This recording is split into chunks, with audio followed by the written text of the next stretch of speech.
नेपाल सानहे के हलाक शुदगान की तादाद 547 हो गई है। सैकड़ों गैर मुल्कियों समेत तकरीबन 1000 अफराद ताहाल लापता हैं। लापता अफराद में 33 बरतानवी सयाह शामिल हैं। तिब्बत और नेपाल में बहने वाले दरिया भोटे कोशिश का रास्ता बंद हो गया और दरिया का रास्ता बंद होने से झील बन गई और किनारों से भी बहना शुरू हो गई है।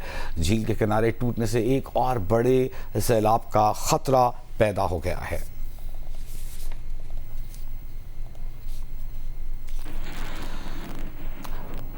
नेपाल में पेश आने वाला सानिहा इंतहाई संगीन है। ग्लेशियल लेक आउटबर्स्ट फ्लड इसका नाम है और ये एक फिनोमेना है जो आज आने वाले दिनों में ज़्यादा देखा जा रहा है। ग्लेशियर्स तेज़ी से पिघलते हैं, रास्ते में आने वाली रुकावट के नतीजे में एक झील सी बनती है और झील जब फटती है तो ऊंचाई की और पानी की शिद्दत के बायस एक सैलाब जो कि बड़े बड़े तोदों और बड़े बड़े पत्थरों के साथ नीचे आता है और तबाही का बायस बन सकता है। अपने सामने नजर आने वाले मनाजिर में आप देख सकते हैं कि अचानक पानी आया और इसके कुछ लम्हों की बाद के अगर आप देखेंगे तो दोनों जानिब जो ग्रीन बेल्ट आपको नजर आ रहा है इस सब में पानी भर गया। इन विजुअल से हम आपको एक्सप्लेन करने की कोशिश करेंगे। संगीन सूरत हाल है, इसमें हुई हलाकतों पर सबको तशवीश का इजहार है। पाकिस्तान में इस पर एक नई बहस शुरू हुई है। कहा जा रहा है कि यह आज नेपाल में हुआ है, कल पाकिस्तान में भी हो सकता है, क्योंकि पाकिस्तान का शुमार एक ऐसे मुल्क में होता है जिसके शिमाल में हिमालयाई सिलसिला है। ग्लेशियर्स की तकरीबन 13,000 ग्लेशियर्स हैं जो पाकिस्तान के सर पर शिमाल में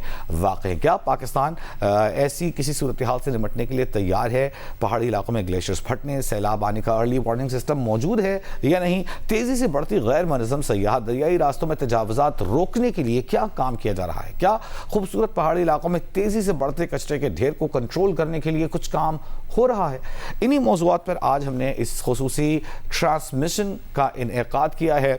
आज हम बात करेंगे, हमारे साथ मौजूद हैं खादिम हुसैन साहब जो कि डायरेक्टर हैं एनवायरमेंटल प्रोटेक्शन गिलगित बल्तिस्तान। हमारे साथ मौजूद हैं रशीदुद्दीन साहब, साबिक कोऑर्डिनेटर हैं यूएनडीपी के ग्लेशियल लेक आउटबर्स्ट फ्लड के सिलसिले में। इसके अलावा एक नौजवान तालिबा हमें ज्वाइन कर रही हैं, समरा। इनका ताल्लुक स्कर्दू से है, Lahore university of management sciences में तालीम हासिल कर रही हैं, माहौलियात और कानून की तालिब इल्म हैं। आने वाली जनरेशंस हैं, हम इनके लिए कैसा माहौल छोड़कर जा रहे हैं? जेन जी क्या सोचती है? समरा से बात करेंगे। समरा फातिमा हमारे साथ मौजूद हैं। लेकिन आगे बढ़ने से पहले, अपने मेहमानों की जानिब गुफ्तगू ले जाने से पहले हम बात करेंगे कि नुमाइंदे हमारे हमें निसार अब्बास, उनकी जानिब चलेंगे जो हमें बताएंगे कि गिलगित बल्तिस्तान के बुलंद बाला और हसीन बर्फपोश पहाड़ और ग्लेशियर्स जो दुनिया भर के कोहपैमाओं को अपनी जानिब खींचते हैं, उन्हें तेज़ी से बढ़ते दर्जा हरारत के बायस किन खतरात का सामना है? निसार, दुनिया के सबसे बड़े पहाड़ी सिलसिलों हिमालय, कराक्रम और हिंदू कश में तकरीबन जो है वो 13,000 ग्लेशियर्स जो है यहाँ पाए जाते हैं और इनमें Baltoro glacier, Hispar glacier, Siachen glacier बहुत बड़े ग्लेशियर्स हैं। अब गुज़िश्ता चंद सालों से हम यहाँ पे देखते आ रहे हैं कि न सिर्फ इन ग्लेशियर्स के पिघलने का अमल जो है वो तेज़ हुआ है, बल्कि इन ग्लेशियर्स के ऊपर जो है बहुत बड़ी तादाद में जो ग्लेशियर लेक्स हैं वो भी बनती नज़र आई हैं। ग्लोबल वार्मिंग और दीगर जो क्लाइमेट चेंज के इशूज़ हैं उन पर फौरी तौर पर काबू पाना तो शायद नामुमकिन हो। ताहम गिलगित बल्तिस्तान की हुकूमत के लिए नेपाल की तरह के बहुत बड़े डिज़ास्टर से जो आवाम को और आबादी को महफूज रखने के लिए फौरी इक़दाम करना शायद मुमकिन हो। मेरे साथ इस वक्त डिज़ास्टर मैनेजमेंट अथॉरिटी के यहाँ पे ऑफिसर जो है मौजूद हैं, हारून साहब। हम इनसे पूछेंगे, हारून साहब, किस तरह के खतरात जो है मुकामी आबादी को इन ग्लेशियर से लाक है? जैसे आपने देखा है कि पास्ट अगर हम एक डेकेड की बात करें 2010 ऑनवर्ड्स, तो पूरे गिलगित बल्तिस्तान एक क्लाइमेट चेंज की लपेट में और हर साल ये क्लाइमेट चेंज के जो इम्पैक्ट्स हैं वो हर साल बढ़ भी रहे हैं। टेम्परेचर राइज़ हो रहा है और उसके साथ साथ हमारी जो एक पॉपुलेशन है, आपको पता है अर्बन हमारे स्पेशली ये जो डिस्ट्रिक्ट गिलगित की हम बात करें और सराउंडिंग जो हमारे आउटस्कर्ट्स हैं, पॉपुलेशन एक्सपेंड हो रहा है और पोल्यूशन भी है। उसके साथ साथ और तवक्को करें अच्छी देर में वफाकी वज़ीर माहौलियात मुसद्दिक़ मलिक साहब भी हमारे साथ मौजूद होंगे। हमारे साथ मौजूद है, हमने आपको बताया, साबिक़ कोऑर्डिनेटर यूएनडीपी ग्लोफ के। इसके अलावा खादिम हुसैन साहब जो कि डायरेक्टर हैं एनवायरमेंटल प्रोटेक्शन गिलगित बल्तिस्तान के, और एक नौजवान तालिबा समरा फातिमा जो माहौलियात की तालिब इल्म हैं और जेन जी पर इसके असरात के हवाले से उनसे हम बात करेंगे। सबसे पहले खादिम हुसैन साहब आपकी तरफ आते हैं। जो ग्लोफ फिनोमेना है ये बड़ी तेज़ी से इस वक्त फैलता जा रहा है और हमने कई वाक़यात देखे। ग्लेशियल لیکس بنتی ہیں اور وہ پھٹتی ہیں اور پھر وہ ایسی تباہی لاتی ہیں جیسے ہم نے دیکھی. کیا اس سے پہلے اتنی بڑی پیمانے پر تباہی دیکھی گئی؟ السلام علیکم، بہت شکریہ آپ کا. سب سے پہلے تو یہ جو گلاف کا فینومینا ہے اس کو ہم نے تھوڑا سا ڈیفائن کرنا ہوگا، کیونکہ ہر ایونٹ گلاف نہیں ہوتا. کیونکہ گلگت بلتستان میں جہاں ہم رہتے ہیں یہ دنیا کا واحد خطہ ہے جہاں پہ دنیا کے سب سے بڑے گلیشیئر ہیں، سب سے بڑا آئس مارک یہاں پہ ہے، سب سے بڑے پہاڑ یہاں ہیں اور سب سے بڑا ماؤنٹین ایکو سسٹم ہے. تو یہ ساری چیزیں مل ملا کے ایک انتہائی ولنریبل ایکو سسٹم بناتی ہیں. اس میں جو گلاف کا فینومینا ہے وہ بیسیکلی 3-4 ڈفرینٹ ٹائپس کی لیکس بنتی ہیں، گلیشیئر کے اوپر، گلیشیئر کے سامنے، گلیشیئر کے اندر اور مورین کے ساتھ. یہ جو گلیشیئر لیک اور برسٹ کا جو فنامنا ہے وہ گلگت بلتستان میں ریئر ہے، کم ہوتا ہے. اس کے مقابلے میں جو کلاؤڈ اور برسٹ کا فنامنا ہے بہت زیادہ ہے. ایریٹک رین فالز ہیں وہ بہت زیادہ ہے، کیونکہ ہم نے کچھ عرصے میں پچھلے 30-40 سالوں میں ہم نے بہت زیادہ جو وہ ایریاز جو صرف نیچر کے لیے تھے، جو صرف ایکو سسٹم کی مینٹیننس کے لیے تھے، پرزرویشن کے لیے تھے، ان کو ہم نے ایکسپوز کیا ہے. اور یہ ایونٹس ماضی میں ہوتے رہے ہیں، اس سے بہت زیادہ انٹینسٹی میں رہے ہیں، اس کی ہسٹری ہے پوری. اور ابھی زیادہ اس لیے نظر آتا ہے کیونکہ آبادی بہت بڑی ہے، اور یہ آبادیاں جو ہیں آپ کے دریا کے کنارے بھی ہیں، آپ کے نالوں کے آس پاس بھی ہیں. اس کی انٹینسٹی اور اس کا جو ڈیمیج ہے اس کا زیادہ آپ کو اس کا والیوم بہت زیادہ ہوتا ہے. ادروائز یہ جو glacier lake out burst floods ہیں، لینڈ سلائڈ کی وجہ سے جو فلڈز ہیں، کلاؤڈ آؤٹ برسٹ کی وجہ سے ہیں، یہ ہسٹوریکلی آج سے پہلے جو 1 سینچری پہلے کی طرف آپ جائیں تو کہیں زیادہ تھے. اچھا ٹھیک ہے، آپ ہمارے ساتھ ہی موجود رہیے. خادم حسین صاحب، رشید صاحب آپ کی طرف آتے ہیں. آپ نے UNDP کے لیے خاص طور پر گلاف کے حوالے سے بڑا کام کیا ہے. یہ ایک اور فنامنا، ایک اور ٹرم کا استعمال کیا خادم صاحب نے، کلاؤڈ برسٹ. ہم نے دیکھا کہ پچھلے 8-10 سالوں میں کلاؤڈ برسٹ کے واقعات بڑھ گئے ہیں، جس سے تباہی کے واقعات بھی زیادہ ہوئے ہیں. اور یہ جو گلاف ہے، یعنی کہ glacier lake out burst flood, اس کے واقعات بھی بڑھ گئے ہیں. تو اس کی وجوہات کیا ہے؟ کیا تیزی سے بڑھتا ہوا ارض کا درجہ حرارت ایک وجہ ہے، ماحولیات کا خیال نہ رکھنا اس کی ایک وجہ ہے، بڑھتی آلودگی اس کی ایک وجہ ہے؟ اس سے پہلے اتنا کچھ تباہ کن واقعہ آپ کی نظر میں ہے جو جیسا ہم نے نیپال میں دیکھا؟ سر تھینک یو سو مچ. چونکہ گلاف فنامنا پچھلے کوئی 2000 سے دیکھیں تو گلگت بلتستان اور پورے پاکستان کے اندر 42 ٹائمز ریکارڈ کیا گیا ہے. اور یہ 42 ٹائمز جو ہے وہ مختلف ایریاز میں اس کو ریکارڈ کیا گیا ہے. اگر آپ صرف گلگت بلتستان کے اندر پچھلے کوئی 2022 سے لے کے 2026 تک ہم صرف ایک حسن آباد نالے کو اٹھائیں تو وہاں پہ کوئی 20 سے 25 ٹائمز وہاں پہ گلاف فنامنا ایک ہی ایریا میں ہوا ہے. سو یہ جو ایکسلریٹ کر رہا ہے، اس کے مختلف ٹریگرنگ ایفیکٹس ہو سکتے ہیں. اس میں ایک تو جس طرح پہلے خادم صاحب اور پورے نثار صاحب نے یہاں پہ مینشن کیا کہ جس طرح کے ہمارے پاس ٹورزم ہے، جس طرح کے ہمارے پاس اس وقت ٹمپریچر جس طریقے سے بڑھ رہا ہے، اور ابھی بھی سپٹمبر کے مہینے میں بھی اس لیول کا پانی ہے نالوں کے اندر، اور میلٹنگ بہت زیادہ ہے گلیشیئرز کے اندر. گلیشیئر ریسیڈس کی آپ بات کر لیں تو وہ بہت زیادہ ہوئے ہیں. پچھلے دنوں بگروٹ کا میں نے وزٹ کیا تو بگروٹ میں جس گلیشیئر کے اوپر سے ہم کراس کرتے تھے وہ گلیشیئر اس وقت ختم ہے.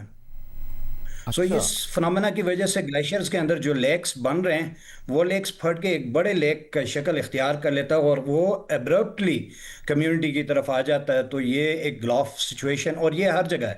جس طرح آپ اگر بلتستان کی آپ بات کر لیں تو وہاں پہ ارندو برالدو کی طرف آپ دیکھیں، ارندو کے گلیشیئرز کو آپ دیکھیں، پھر یہاں پہ آپ بشو کے گلیشیئرز کو آپ دیکھیں، پھر اندر آپ چلے جائیں تو مشبرم کی طرف کے گلیشیئرز کو پچھلے دنوں میں نے وزٹ کیا تو وہاں پہ جس طرح کے میلٹنگ ہے، یہ بیسیکلی میلٹنگ ہے، ہمارے ٹورزم ہے وہاں پہ. پھر سالڈ ویسٹ کی مینجمنٹ ہمارے پراپرلی نہیں ہے.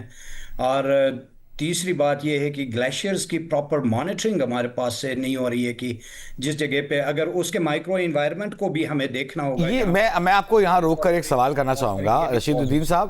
ہمارے پاس جو کیلکولیشنز تھیں 2024 تک وہ تو ہم نے ریوائز کی ہے. کوئی 7002 ہمارے پاس تھی کہ بھئی 7000 کے قریب ہمارے گلیشیئرز ہیں. اب جب ہم نے اس کو ریوائز کیا ہے تو تقریباً 13000 یہ گلیشیئرز ہیں ہمارے پاس ریوائز ہو کے جو فگر آیا ہے. بہت زیادہ بڑی تعداد ہے. ان کی پروٹیکشن اتنی ضروری ہے. سر ہمارے پاس ایک تو EVK2CNR کے جو 24-25 میں انہوں نے کیا ہے، ان کے مطابق 13,032 گلیشیئرز انہوں نے آئیڈینٹیفائی کیے. اس سے پہلے 2015 میں جو میٹ ڈپارٹمنٹ اور UNDP نے جو اسٹڈی کیا تھا اس کے مطابق 7,200 گلیشیئرز ہیں. اور یہ یہ دو اسٹڈیز کے بیسیکلی اس کے وہ کرکس ہیں. سر اس میں ایک کلیریفیکیشن یہ ہے کہ یہ جو اسٹڈیز پریویس تھی وہ اسپیسیفک گلگت بلتستان کی تھی، یہ اکراس پاکستان کی ہے، جس میں KPK بھی ہے اور AJK بھی ہے. یہ جو 13,000 گلیشیئرز ہیں اس میں KPK اور AJK کا جو ایریا ہے جیسے چترال میں بہت سارے اس کو بھی ایڈ کیا گیا. ٹھیک ہے خادم صاحب، واپس آپ کی طرف آئیں گے. یہ جو نوجوان طالبہ ہمارے ساتھ موجود ہے سمرا، اس سے بات کریں گے. سمرا، آپ کا تعلق خود اسکردو سے ہے، گلیشیئر سے آپ کی جو محبت ہے، آپ کی جو وابستگی ہے، آپ کا گھر ہے. آپ نے حال ہی میں ایک آرٹیکل لکھا جس میں آپ نے بتایا کہ کیسے ان گلیشیئرز کی پیوند کاری کی جا سکتی ہے. ہمارے ناظرین کو بتائیے گا. جی تھینک یو سو مچ. سب سے پہلے تو آبویسلی ہم سب جیسے دیکھ چکے ہیں کہ جو شاکنگ امیجز اور ویڈیوز آئے ہیں نیپال سے، اور as a young resident of Gilgit Baltistan جس میں سب سے زیادہ نمبر آف گلیشیئرز پائے جاتے ہیں out side of polar region, ہم بہت زیادہ کنسرن اور فکر مند ہیں ہمارے علاقے کے لیے. اور جو چیز ہمیں سب سے زیادہ ڈسٹرب کر رہی ہے وہ یہی ہے کہ کیا ہمارے علاقے کو بھی اسی طرح کی چیزوں کا سامنا کرنا پڑے گا فیوچر میں، اور کیا ایسے کیٹاسٹرافک فلڈز ہمارے علاقے میں بھی آ سکتے ہیں، اور یہ مین وجوہات کیا ہیں ایسے کیٹاسٹرافک فلڈز کی. تو ان سوالات کے جواب کے لیے ہمیں جو ہے نا ماضی اور حال کے واقعات کو بہت اچھے سے سمجھنا ہوگا، جن میں سے ماضی کا ایک واقعہ ہے کہ 11 میں جو واقعہ پیش آیا جس میں گلیشیئر کٹ کے 138 فوجی نوجوان شہید ہو گئے. اس سے قبل 2010 میں جو عطاباد جھیل کا واقعہ پیش آ گیا. اس کے بعد اس جولائی میں سپر فلڈز آئے اور اگست میں 2 واقعات پیش آئے، جن میں سے ایک واقعہ براڈ پیک پہ پیش آیا جہاں پہ ایولانچ کی وجہ سے 10 کوہ پیما ہلاک ہوئے. اور اگر آپ اس ایولانچ کی تصاویر کو غور سے دیکھیں تو یہ ایک آرڈینری ایولانچ نہیں تھا، اس میں سنو کے ساتھ ساتھ آئس بلاکس بھی کٹ کے آئے تھے. اور دوسرا واقعہ جو دریا ارندو میں پیش آیا جس میں پانی کے ساتھ ساتھ گلیشیئر سے آئس بلاکس کٹ کے آ رہے ہیں، اور ایسے مناظر گلگت بلتستان میں پہلے کبھی نہیں دیکھے گئے. اور سائنٹسٹ اور انوائرمنٹل ایکسپرٹس کا کہنا بھی یہ ہے کہ جو نیپال میں ابھی ڈیزاسٹرس فلڈ ہوا ہے that is due to glacier collapse اور آئس راک ایولانچ اور ڈیبری فلو کی وجہ سے یہ فلڈ آیا ہے. اور اس کے سائنس اگر ہم دیکھیں تو گلگت بلتستان میں آلریڈی ہمیں اس سمر میں اور پریویسلی ہم دیکھ چکے ہیں کہ یہ آئس بلاک کے جو سائنس ہے وہ ہمیں نظر آ رہے ہیں کنٹینیوسلی. اور کل کی جو BBC کی رپورٹ تھی اس میں ایک انوائرمنٹل اینالسٹ کی ایک انالیسس یہ بھی تھی کہ جو کلائمیٹ چینج کی وجہ سے جو پرما فراسٹ ہے جو کہ سالڈ گراؤنڈ ہے جو ان پہاڑ اور گلیشیئرز کو جوڑ کے رکھتا ہے، اس کی میلٹنگ شروع ہو گئی ہے، اور اس کی وجہ سے یہ جو کیٹاسٹرافک فلڈز ہیں وہ سٹارٹ ہو گئے. اور یہ سچویشن گلگت بلتستان کے لیے بہت زیادہ الارمنگ ہے کیونکہ ہم آلریڈی اس سمر یہ سائنس دیکھ چکے ہیں کہ آئس بلاک پرما فراسٹ کٹ کے آ رہا ہے.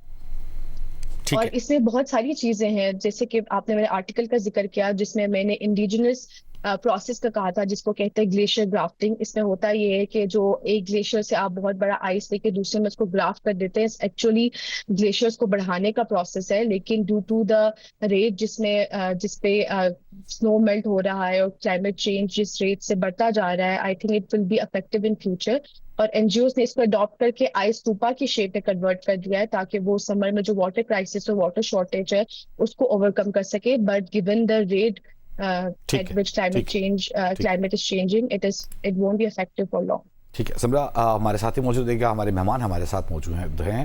جو خطرہ ہمارے سروں پر ہمارے شمال میں بیٹھا ہے، ہم اس سے نمٹنے کے لیے تیار ہیں. ارلی وارننگ سسٹم کیا ہو سکتا ہے، کیسے اس کا نفاذ کیا جائے؟ ایک چھوٹے سے بریک کے بعد اس پر بات کریں گے، ہمارے ساتھ رہیے.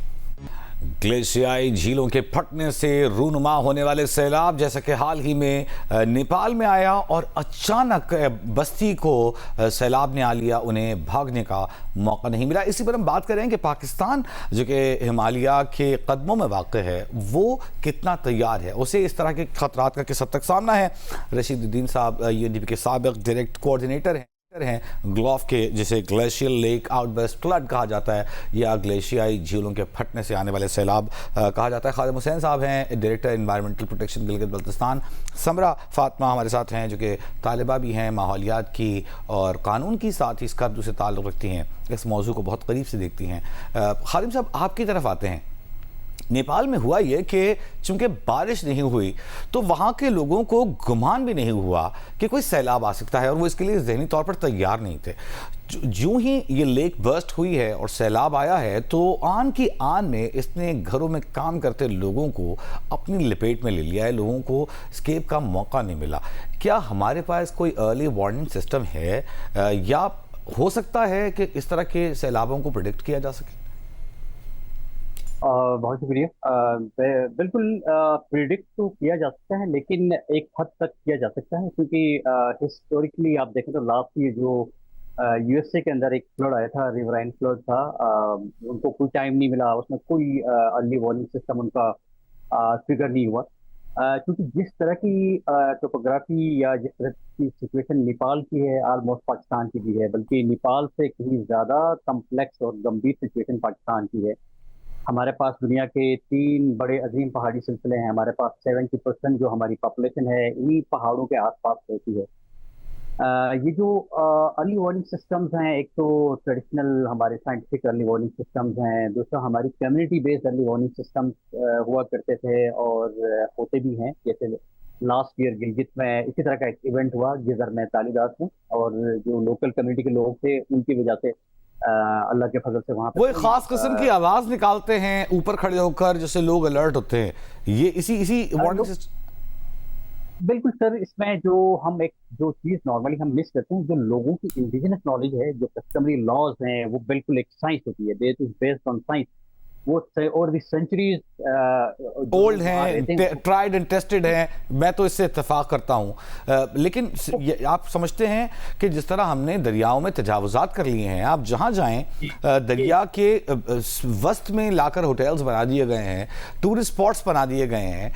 अताबाद झील को हमने देखा, इस दफ़ा गिलगित में हाल ही में जो वाक़यात पेश आया, हमने देखा कि होटल्स जो थे वो जहाँ बने हुए थे, होटल मिसमार हो गए। ताज़ा फ्लड अभी रिसेंटली पिछले महीने जो आया, आप खुद गवाह हैं इसके, तो वो अलार्मिंग सिस्टम या वो वेकअप कॉल उस वक्त काम नहीं आती जब आपने दरिया के रास्ते में घर बनाया। वो बेसिकली जैसे जैसे इसमें सबसे बड़ा जो हर्डल है ना, हमें पॉपुलेशन कंट्रोल की तरफ जाना चाहिए, हमें नए शहर आबाद करने चाहिए। हमारे यहाँ जो सबसे बड़ी कमी यह है, लेकिन जो है हम दरिया के किनारे, हम नदी नालों के किनारे जो आबादियाँ करते हैं, लोगों के पास अल्टरनेट ज़मीन अवेलेबल नहीं है, हम नए शहर बताते नहीं है, हमारे पास हम रूल्स हैं, रेगुलेशंस हैं, उनकी इन्फोर्समेंट प्रॉपर नहीं है। अब जैसे आपने गिलगित बल्तिस्तान की बात की, तो गिलगित बल्तिस्तान में चूंकि दुनिया का सबसे बड़ा और बेहतरीन दरियाई सिस्टम है, इंडस रिवर और उसकी ट्रिब्यूटरीज जो हैं, इन एरियाज के अंदर, क्योंकि नेपाल की जो आपने तस्वीरें देखी होंगी, उनका जो रिवर का पाथ है उसके राइट लेफ्ट में बहुत डेंस किस्म की पॉपुलेशन थी, जो किसी ज़माने में वो उसी दरिया का हिस्सा होगा, क्योंकि ये कहावत है कि जो दरिया की ज़मीन है वो 100 साल के बाद भी दरिया उसको रिक्लेम करता है, पहुंचता है, ये मेरी मिल्कियत है। गिलगित बल्तिस्तान भी यही सिचुएशन है। इसमें जब तक हम अपने रूल्स रेगुलेशन को इन्फोर्स नहीं करेंगे, अर्ली ठीक है खालिद साहब, आपकी तरफ वापस आएंगे, रशीदुद्दीन साहब की तरफ चलेंगे, साबिक कोऑर्डिनेटर है यूएनडीपी के ग्लोफ पर। आपके पास, आपने बड़ा एक्सटेंसिव काम किया है रशीदुद्दीन साहब, हमारे पास क्या मेजर्स हैं, क्या स्टेप्स हैं आप तजवीज़ करेंगे कि हम वो लें और आने वाले वक्तों में ऐसे ख़तरात से बच सकें? Sir thank you so much. चूँकि ग्लोफ 2 प्रोजेक्ट जो 2017 से लेके 2025 के एंड तक हमने चलाया, तो उसके अंदर हमने कोशिश की है कि जो आपके साइंटिफिक अर्ली वार्निंग सिस्टम है, जिसमें 3-4 पैरामीटर्स को हमने देखने की कोशिश की, automatic weather station, then lake level gauges, river gauges, warning post, then आपके रेन गेजेस, ये हमने इंस्टॉल करवा दिए हैं गिलगित बल्तिस्तान के अंदर। आज भी अगर आप देख लें तो ये फ्लक्चुएट करता है 157 से लेके 174 तक स्टेशंस यहाँ पे हमारे पास लाइव है। जो ये बताइएगा, सैटेलाइट इमेजरी, सैटेलाइट लाइव अगर सर्वेलेंस कितनी हेल्पफुल हो सकती है, अगर, और क्या हमारे पास है? सर इस वक्त जो गिलगित बल्तिस्तान में, पूरे कवरेज की बात नहीं करूंगा, गिलगित बल्तिस्तान के अंदर हमारे पास 700 से ज़्यादा विलेजेस हैं, ठीक है, जिसमें से 16 वैलीज को हमने कवर किया हुआ है। तो मैं ये क्लेम नहीं करूंगा कि ग्लोफ प्रोजेक्ट ने पूरे गिलगित बल्तिस्तान को कवर किया है। सो ये अगर आप उठा लें, ये हमने कोई मैक्सिमम 15% को हमने कवर किया है, रेस्ट ऑफ 15% जो है वो अभी तक कवर करने हैं। सो ये 16 वैलीज में किया है। और केपी के अंदर टोटल कितनी वैलीज बताइए आपने? सॉरी मैं मिस कर गया रशीद साहब। جی कितनी टोटल वैलीज बताई आपने जिनमें से 16 कवर हैं? सर, जो नंबर ऑफ विलेजेस जो गिलगित बल्तिस्तान के अंदर आप देखें तो वो 700 एंड अबव है। ठीक ठीक है, है। उसमें से हमने जो किया है 16 वैलीज की हैं। 16 वैलीज में आप देखें तो कोई मैक्सिमम हमने किया है तो 80 या 60 विलेजेस हमने कवर किए हैं। सो मैं ये 600 विलेजेस कवर करने अभी बाकी हैं, बहुत सारा काम इस पे करना है और ये बड़ा तबाहकुन हो सकता है। जी प्लीज। जी, इस पे जो है ना सर, एक्सटेंसिवली हमें जाने की ज़रूरत है, जिसमें INGOs, NGOs, then government department, MOCC बहुत एक्टिव रोल प्ले कर रही है। पहले भी मुसद्दिक साहब ने हमें बहुत ज़्यादा लीड किया और अभी भी लीड कर रहे हैं। सो हम चाह रहे हैं सर कि इसको और ज़्यादा जो है ना कारपेट कवर हो गया तो फिर हम किसी हद तक हम कह सकते हैं कि हमारे पास हिस्टोरिकल डेटा भी हमारे पास आ रहा है और साथ में जो है ना फ्यूचर के लिए हम प्रेडिक्शन भी कर सकते हैं। अभी भी चूंकि गिलगित बल्तिस्तान के अंदर ग्लोफ से पहले 7 ऑटोमेटिक वेदर स्टेशंस लगे हुए थे, जिससे पूरे गिलगित बल्तिस्तान का जो है ना वेदर के प्रेडिक्शन करते थे। इस वक्त हमने जो वेदर स्टेशन जो है 37 मज़ीद लगा दिए हैं, तो ये 7 के साथ मिला के ये मैक्सिमम हमारे पास चले जाता है तो ये 45। सो 45 से पूरे गिलगित बल्तिस्तान के जो 72,400 स्क्वायर किलोमीटर है उसको कवर करना मुश्किल है और उसके लिए लाइन ऑफ साइट का क्लियर होना लाजमी है। सो मैं ये क्लेम नहीं करूंगा कि हमने कवर किया, लेकिन ये सिर्फ गिलगित बल्तिस्तान है। अभी KP और आज़ाद कश्मीर यहाँ मौजूद जो बर्फानी चोटियाँ हैं वो इसमें कवर नहीं होती। KP के भी 8 वैलीज हमने की हैं। 8 वैलीज मेरे ख्याल में जो आपके नॉर्दर्न KP है, जिसमें चित्राल और मलाकांड और स्वात और ये पूरा एरिया आता है, मेरे ख्याल में उसमें वो भी। ठीक है, हमारे साथ ही मौजूद रहिएगा। इस दौरान हमें ज्वाइन किया है वफाकी वज़ीर माहौलियात मलिक साहब ने। मुसद्दिक मलिक साहब, हमने देखा है आपको आवाज़ बुलंद करते हुए, कोशिश करते हुए, जस्तजू करते हुए ये जो एक नया फिनोमेना है ग्लेशियल लेक आउटबर्स्ट फ्लड और जो हमने नेपाल में देखा, तो हमें कितना मोहतात होने की ज़रूरत है? क्या कर रही है आपकी वजारत? देखिए, हमारे पास एक तो ये है कि अल्लाह का थोड़ा सा करम हुआ है। इस मरतबा मानसून का मौसम तकरीबन गुज़र गया है और हमें ख़तरात जो थे वो ज़्यादा नॉर्दर्न एरियाज़ में थे। इस वक्त जो हमारे मुल्क की मौसमियाती सूरत हाल है वो ये है कि ज़्यादातर पाकिस्तान जो है, जो सदर्न पाकिस्तान यानी जो हमारे शुमाली इलाका जात हैं, उनके अलावा बाकी पाकिस्तान के अंदर बारिश कदरे कम हुई है। जहाँ हुई है वो स्पोरेडिक है, यानी प्रिडिक्टेबल नहीं है, प्रिडिक्टेबल मानसून नहीं था। किसी जगह पे एकदम से बारिश हो गई जिसकी वजह से कुछ फ्लैश फ्लड्स आ गए। मगर अगर आप ओवरऑल रेनफॉल देखें तो आपको पता चलेगा कि पाकिस्तान में रेन कम हुई है, पिछले साल से बारिश कम हुई है पाकिस्तान में। लेकिन हमारे जो शुमाली इलाके हैं जैसे गिलगित बल्तिस्तान है या AJK है या किसी हद तक खैबर पख्तूनख्वा है, हमें ख़तरात यहाँ पे लाहक थे क्योंकि यहाँ पे बारिश के भी इम्कानात ज़्यादा थे और किसी हद तक बारिश हुई भी ज़्यादा। और दूसरा, जो हमारे जो ग्लेशियर्स पिघलते हैं वो भी ज़्यादा तेज़ी से पिघल रहे थे, तो हमें वहाँ पे कुछ ख़तरात थे। लेकिन अल्लाह का करम हुआ, बाज़ जगहों पे फ्लैश फ्लड्स आए। मुबारक हो, इस दफ़ा कुछ नहीं हुआ। लेकिन मुसद्दिक मलिक साहब, हम आगे के लिए क्या कर रहे हैं? इस दफ़ा नहीं हुआ, ये कभी भी हो सकता है। जिस तेज़ी से ग्लेशियर्स पिघल रहे हैं, ग्लेशियाई झीलों का बनना, उनका फटना और आबादियों को मुतासर करना बड़ी तादाद में, ये कभी भी हो सकता है। एक नया फिनोमेना है, जैसे क्लाउड बर्स्ट है, इसी तरह ये भी है। हम वज़ारत माहौलियात क्या कर रही है इस तेज़ी से बदलती सूरत हाल? देखिए, 2 इसके जवाबात हैं। एक तो वो जवाब है जो किसी हद तक गैर मुअस्सर है लेकिन हकीकी है, और वो ये है कि हमारे अपने दुनिया के 3 ममालिक ऐसे हैं जो तकरीबन 60% के करीब ग्रीन हाउस गैसेस एमिट करते हैं, यानी वो वाली गैसेस जिनकी वजह से दर्जाए हरारत दुनिया का बढ़ता है। उन 3 में से 2 ममालिक जो हैं वो हमारे हमसाए में हैं। यानी आप ये मान लें कि दुनिया की तकरीबन 47% जो ग्रीन हाउस गैसेस हैं, जिन जगहों पे हमारे ग्लेशियर्स हैं, बिल्कुल उनके पहलू में वहाँ पे ये ग्रीन हाउस गैसेस जो हैं वो एमिट होती हैं। اب کسی اور ملک کا کوئی ایسی گیسز کا ایمٹ کرنا انڈسٹریلائزیشن کی وجہ سے یا کسی بھی اور وجہ سے، اگر اس کی وجہ سے ٹیمپریچر بڑھتا ہے تو ہمارا اس پہ کوئی اختیار نہیں ہے. تو اگرچہ یہ جواب ہے تو سچا، مگر یہ غیر مؤثر ہے.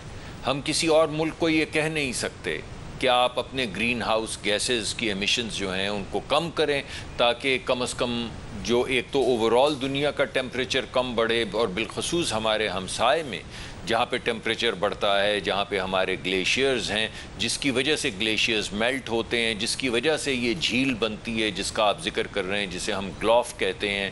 اور کبھی وہ اتنی بڑھ جائے اگر کہ وہ پہاڑوں کا سینہ چاک کر کے نکلے اور ایک مان لیں کہ ایک سمندر آسمان سے گرے نیچے کی بستیوں کے اوپر، اس طرح کے حالات پیدا نہ ہوں. تو ان میں سے کچھ چیزیں ہمارے اختیار میں نہیں ہیں. جو چیزیں ہمارے اختیار میں ہیں وہ میں اب آپ کے سامنے پیش کرتا ہوں. جو چیز ہمارے اختیار میں ہے اس میں سب سے اہم پہلو یہ ہے کہ وہ بستیاں اور وہ آبادیاں جو اس جھیل کے راستے میں پڑتی ہیں وہاں پہ ہم آبادیاں نہ بننے دیں. اور یہ ہوتا نہیں ہے. یہ 18ویں ترمیم کے بعد یہ تمام معاملات اور یہ تمام طاقت جو ہے وہ علاقوں کو دے دی گئی ہے، صوبوں کو دے دی گئی ہے، یا اگر گلگت بلتستان ہے تو اسے دے دی گئی ہے، یا کشمیر AJ آزاد جموں کشمیر میں اس کو دے دی گئی ہے، یہ خیبر پختونخوا کے علاقوں کو دے دی گئی ہے. تو یہ جو جس کو آپ فلڈ پلینز کہتے ہیں یا وہ راستہ جن سے یہ جھیلیں پھٹ کر نکلتی ہیں، اگر اس راستے میں کوئی بھی آبادی ہو، آپ یہ مانیں کہ یہ تقریباً ایسا ہے، میں تھوڑا سا اس کے اندر پرووک کرنے کے لیے ایگزیجریشن کر رہا ہوں، یہ ایسا ہے کہ سمندر پھٹے اور آسمان سے سمندر نیچے ایک دم ایسا ہی ہے. بالکل آپ صحیح. تو جب سمندر نیچے آئے تو اس کے راستے میں کوئی بھی آئے، پھر کتنا بڑا پتھر آئے، کوئی چٹان آئے، پھر وہ اس کو بہاتے ہوئے لے جاتی ہے. اور ہم نے دیکھا اس میں.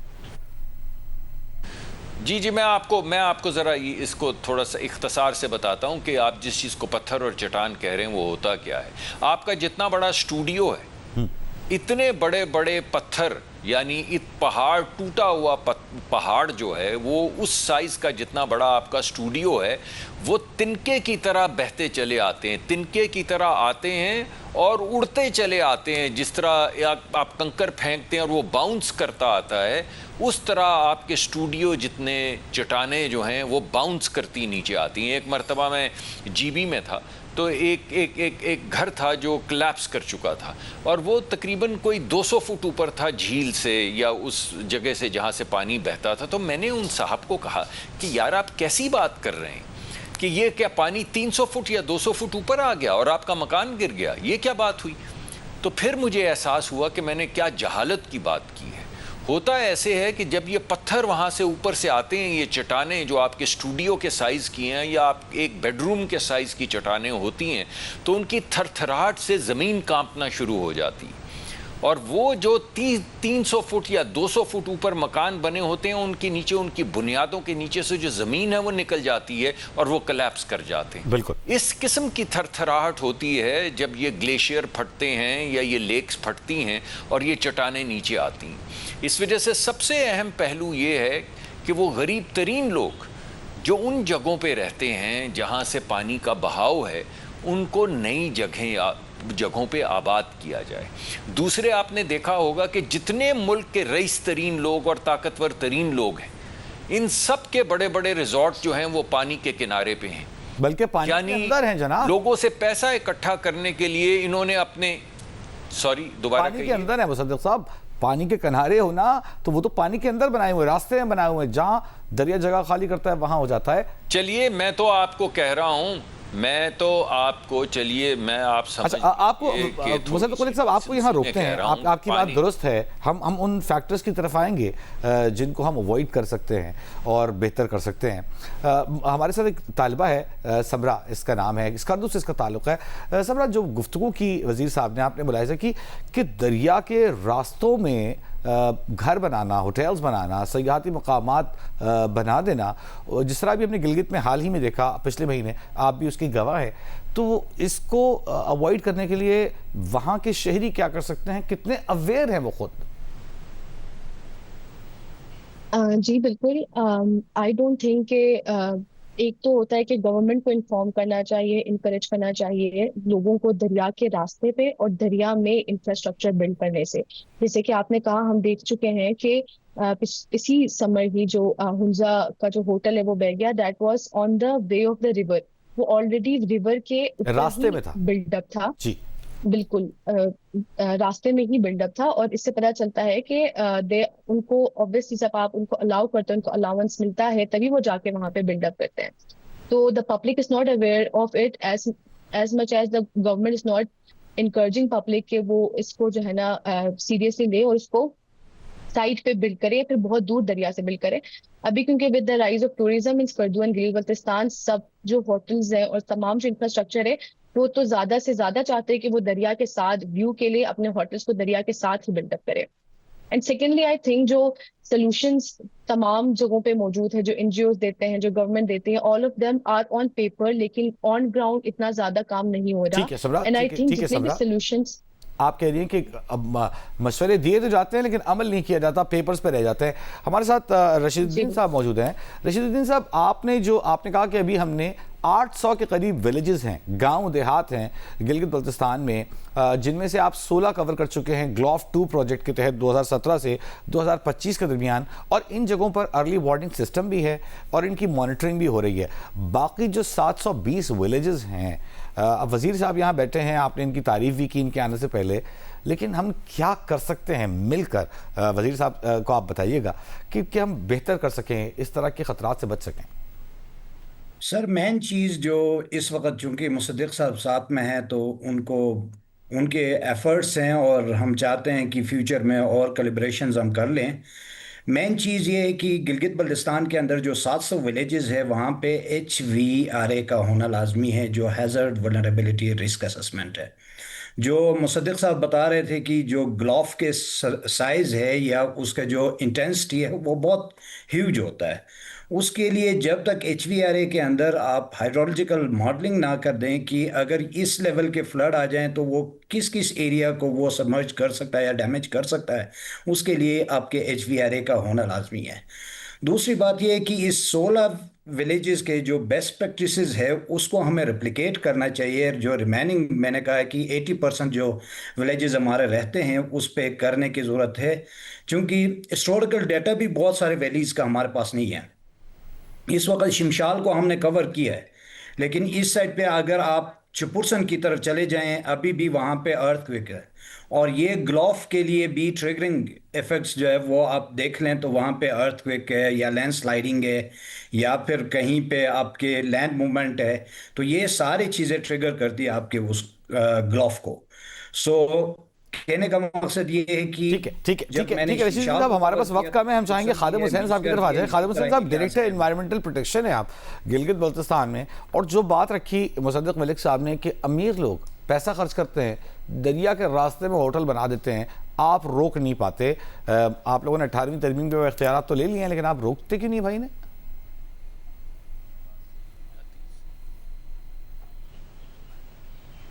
آپ کا مائک بند ہے, آپ بول رہے ہیں, آپ اپنا مائک انمیوٹ کیجئے گا خادم صاحب. اچھا یہ جو آپ کا کوشچن ہے اس کو رپلائی میں سیکنڈ کرتا ہوں. دوسرا یہ رشید صاحب کا جو آٹومیٹک ویدر اسٹیشن یا ارلی وارننگ کا جو سوال تھا, آئیڈیلی جو اس کا رول آف تھم ہے کہ آپ کے 25 کلومیٹر کے بعد ایک کا آپ کے پاس AWS آٹومیٹک ویدر اسٹیشن ہونا چاہیے, آپ کا ارلی وارننگ سسٹم ہونا چاہیے. کیونکہ گلگت بلتستان سارا پہاڑی ایریا ہے, ذرا سا بھی کوئی گلاف یا فلڈ ٹریگر ہوتا ہے تو ڈاؤن اسٹریم اس کا امپیکٹ بہت زیادہ آتا ہے, اپنے ساتھ وہ بہت ساری چیزیں لے کے آتا ہے.